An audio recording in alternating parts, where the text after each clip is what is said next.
पुराने वक्तों की बात है कि एक वसी सल्तनत के बादशाह की 3 बेटियां थीं।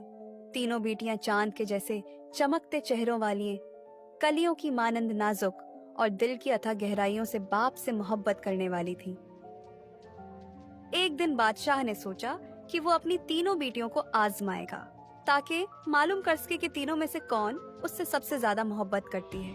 ये ख्याल दिल में आया तो उसने फौरन अपने खादिमों को हुक्म दिया कि तीनों शहजादियों को हाजिर किया जाए। चंद लम्हों में तीनों शहजादियां बादशाह के सामने आ खड़ी हुईं। उनके चेहरों पर एहतराम था और आंखों में मोहब्बत। बादशाह ने नरमी से पूछा, आज मैं ये जानना चाहता हूँ कि तुम सब मुझसे कितनी मोहब्बत करती हो।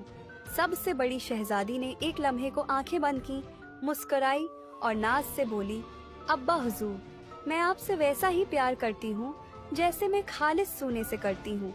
ये सुनकर बादशाह के चेहरे पर खुशी की लहर दौड़ गई। उसने फख्र से बेटी को देखा और सर हिलाया। फिर दरमियान की बेटी ने अपना आंचल समेटा, नजरें नीची की और धीमे लहजे में कहा, मैं आपसे वैसा प्यार करती हूँ जैसे मैं कीमती हीरों से करती हूँ। इस बार तो बादशाह पहले से भी ज्यादा खुश हुआ। अब सबसे छोटी शहजादी की बारी थी। वो आगे बढ़ी और कहा, अबा हुजूर, मैं आपसे वैसी ही मोहब्बत करती हूँ जैसी कि मैं नमक से करती हूँ। ये सुनकर बादशाह गुस्से में आ गया।